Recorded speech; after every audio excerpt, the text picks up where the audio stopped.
Bahkan di Kedah tuh kita bisa jumpa ada seperti pagoda bangunannya. Bangunan Cina yang sudah lama. Artinya kan mereka sudah beranak cucu di sana. Betul. Betah tinggal di sana. Bahkan dibuatlah tulisan-tulisan oleh sejarawan-sejarawan yang berada di archaeological research yang ada di USM nih, gitu ya. Mereka menulis. Tapi kalau di geologi kita hanya fokus saja. Situ ada granite yang ukurannya mineralnya cukup baik, diteliti lah, gitu ya. Dari apa asal muasalnya? Itu meneliti tentang jatuhan meteor yang terkena di Bukit Bunuh, Perak, gitu ya. Di Lenggong tempatnya gitu. Waktu itu ditemukanlah sulfide, tektite dan sebagainya, benda-benda luar angkasa sana tiba-tiba ada di bumi ini gitu kan. Wow gitu. Akhirnya dibuat penelitian booming waktu itu gitu. Bahkan peneliti dari Rusia pun datang, dibuat konferensi besar di sana. Kami ada nonton kan dekat YouTube. Katanya dekat Kedah Tua, dekat Sungai Batu tuh ada peleburan besi tua di dunia. Akak dah sampai belum dekat Kedah Tua tuh? Dah ada meneliti tentang geologi dekat situ tak? Peleburan besi tua ni maksud dia apa? Begini beda cerita dia kan. Jadi Kedah nih dahulunya penghasil timah itu terbesar. Selain itu juga Bintan gitu ya. Kemudian juga Bintan tempat kita tinggal nih. Kemudian juga Perak gitu ya. Perak Malaysia itu juga penghasil timah di waktu itu. Nah, di zaman itu zaman kolonial gitu ya. Kita pun pernah dijajah juga. Mereka juga pernah dijajah, tapi yang menjajah orang Inggris. British. Mereka ini melebur timah nih dengan teknik tertentu yang semua orang pun belum mengenal di waktu itu. Bahkan itu diukir sedemikian rupa. Dan kalau beda mau tengok macam mana ahli dan expertnya mereka melebur timah kemudian menjadi ukir-ukiran, menjadi balang, kemudian menjadi mangkuk, menjadi vas bunga, ada di Museum Sungai Batu yang berada di Kedah Tua. Hangpa yang daripada Kedah nih datang ke Museum Sungai Batu yang berada di Kedah. Selain itu, saya juga mengaturkan banyak terima kasih pada Profesor Mohtar Saidin dari USM, University Science Malaysia. Beliau ini juga meneliti nih, penemuan paling mutakhir di waktu itu adalah mangkuk, cebis-cebisan dari peninggalan cawan, kemudian piring yang ada tulisan Cina. Berarti bangsa Cece tu dah ada di Malaysia dulu tu Karena di zaman itu dinasti kecinaan lah, kita tak tahu lah Dinasti Ming. apa. Kita tanya nanti kepada bedah yang tak asli gitu ya, karena dia keturunan Chinese kan. Dia nih kan ada seperti bulir-bulir gelang tuh kan, tulisannya pun Cina. Jadi dipastikan waktu itu dinasti itu sudah mengenal kawasan situ gitu ya, membawa barang dagangan. Kemudian paras air laut tuh waktu itu lumayan baik. Jadi bahkan mereka sampai di Kedah sana gitu, membuat jual beli. Bahkan keturunan Chinese tuh gitu, udah ramai udah menetap di Kedah sana. Bahkan di Kedah tuh kita bisa jumpa ada seperti pagoda bangunannya. Bangunan Cina yang sudah lama. Artinya kan mereka sudah beranak cucu di sana. Betul. Betah tinggal di sana. Bahkan dibuatlah tulisan-tulisan oleh sejarawan-sejarawan yang berada di archaeological research yang ada di USM nih, gitu ya. Mereka menulis. Tapi kalau di geologi kita hanya fokus saja. Situ ada granite yang ukurannya mineralnya cukup baik, diteliti lah gitu ya. Dari apa asal muasalnya? Ternyata di sana ada vulkano gitu ya, zaman dahulu. Vulkano dalam laut, sejarah purbakalanya, bukan waktu dinasti. Kalau dinasti kan baru ratusan tahun ini. Iya, betul. Ribuan atau Berarti jutaan kalau tahun lalu. purbakala tuh zaman-zaman dinosaurus lah Kalau atau sebelum tahun Big Bang. Benar. Kami mengenal skala geologi yang rentangnya jauh. Kak, berarti kan kalau misalnya tentang mineral, tentang batu macam gitu, tentang gempa, ini ada satu yang sangat-sangat saya tak percaya sebelumnya. Sebab kan kalau misalnya nak diikutkan dalam nalar itu tidak masuk akal gitu kan. Jadi sebelum adanya bumi katanya, zamannya purba tu zaman dinosaurus. Berarti kan pohon-pohon terus juga sebesar-besar itu. Terus mereka ni punah. Punah dia katanya karena ada hentakan yang disebut Big Bang. Betul tak? Habis itu tiba-tiba jadi bumi lagi tu macam mana pula jadi berbentuk bumi? Kami luruskan sikit nih Bedah dan Mbak Yu gitu ya, tentang terbentuknya muka bumi ini. Ada teori namanya Big Bang, ledakan besar. Kalau di Islam, mohon maaf sekali, mohon menggunakan rujukan Al-Quran. Silakan komen di bawah ini gitu ya. Bahkan ada di Al-Quran itu dituliskan bahwa Allah ini telah menciptakan muka bumi ini sesuai dengan keperluannya, manfaatnya. Kemudian jumlahnya juga sudah ditentukan oleh Allah. Kalau Big Bang ini seolah-olah ada letupan besar tiba-tiba hidup. Bagaimana dari benda mati bisa jadi pohon, bisa jadi hewan? Betul. Tak masuk akal rasanya. Tapi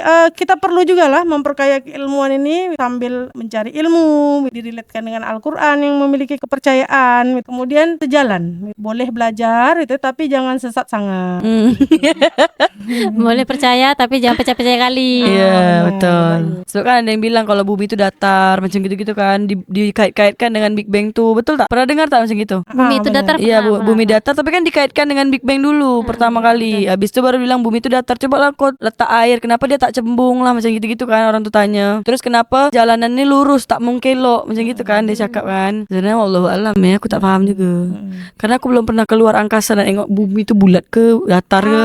Teori-teori yang Big Bang semua ini kan orang-orang yang ateis Menciptakan. gitu ya. Ateis Mereka artinya tak yang- punya ketuhanan gitu ya. Betul. Mereka nih kaya ilmu gitu ya, tetapi tak bertuhan. Akhirnya muncullah ilmu-ilmu ini di luar out of the box, di luar kepala mereka lah. Iya betul. Tapi kalau misalnya dalam pikiran beda nih kan, tanya kan yang pertama kali hidup tuh Nabi Adam. Manusia ya, manusia. Kalau hewan-hewan mungkin dah ada lah dulu sebelum Nabi Adam mungkin. Sebab kan dah ada si dinosaurus nih kan. Kalau dalam cerita karena fosil dia ditemukan.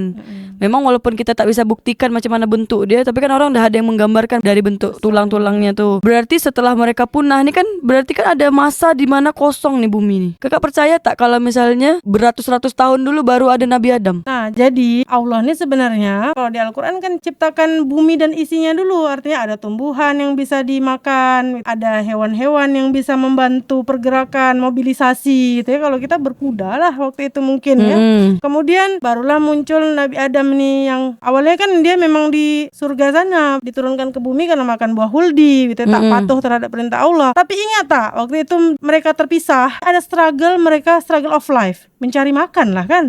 Tak mungkin kelaparan. Betul. Kemungkinan juga di waktu itu mereka butuh pakaian gitu Iya. ya. Berarti adalah mereka nih menggunakan kulit-kulit pohon gitu ya untuk menutupi bagian-bagian mereka Tubuh. itu. Kemudian mereka pun pasti punya rumah hunian supaya tak kepanasan gitu ya. Artinya Iya. sudah wujudlah tumbuhan gitu. Adalah peradaban mengenal peradaban batu waktu itu. Artinya manusia menggunakan batu untuk alat mereka menulis, mereka bertahan hidup, mereka mencari ternak supaya mereka bisa makan gitu, bertahan hidup, mengembala juga menggunakan alat. Nama alatnya chopping tools kalau di ilmu sejarah begitu. Kemudian hadir kan itu cerita seperti Jurassic itu kan viral seolah-olah hanya zaman Jurassic aja, padahal nih di geologi ada zaman selain Jurassicnya juga menarik yang akan dibahas di part lain nanti. Ingat beda, mereka punah itu tidak totally punah gitu ya, tidak seluruhnya punah. Dinosaur besar nih kan punah nih, ada yang versi yang bertahan hidupnya karena ada juga yang tak terkena meteor gitu ya. Gajah. Atau gitu ya, mereka berevolusi gitu. Ya, bahkan di zaman itu ada gajah paling besar nih, beda. Dia punya belalai, ukurannya 10 kali lebih besar dari yang sekarang. Sekarang aja besar macam itu kan. Udah macam semut lah kita sebut. Jadi namanya mammoth waktu itu. Oh iya, tahu-tahu. Ada yang di film Ice Egg. Benar. Kan?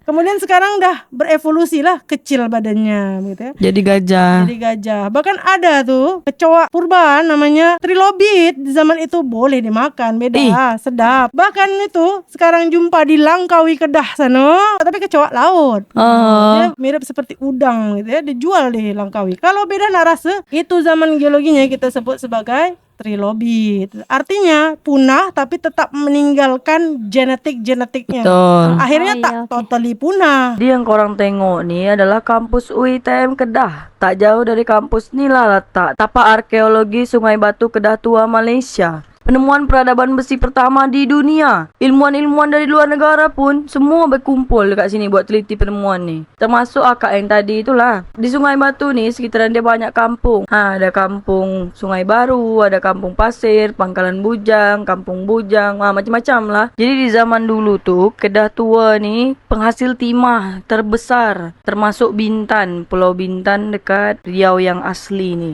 Perak pun juga sama, penghasil timah terbesar juga. Perak pun berada di bagian utara Malaysia. Ni kan banyak-banyak kampung ni kan dekat sini. Ada kampung korang tak? Kalau ada, coba korang komen dekat bawah. Ni pelik pula ya, ada namanya Kampung Bujang pula di sini. Tak jauh dari Malaysia ni ada Singapura. Dekat bawah sini, dekat bawah Singapura ni ada Batam sama Tanjung Pinang, tempat Beda tinggal. Beda tinggal dekat Tanjung Pinang. Dekat sini ni ada rumah Beda lah di antara semua ni. Terus RSUD Raja Ahmad Tabib ni dekat Hulu Riau, dekat juga dengan makam Daing Celak, Sungai Carang tu kan. Daing Celak ni adalah ayah dari Raja Lumu Sultan Selangor pertama Malaysia. Di zoom out lagi. Jadi Indonesia ni perbatasan dengan 3 negara, Indonesia, Malaysia, Singapura. Terima kasih buat korang yang dah like, comment, subscribe. Sampai jumpa. Assalamualaikum.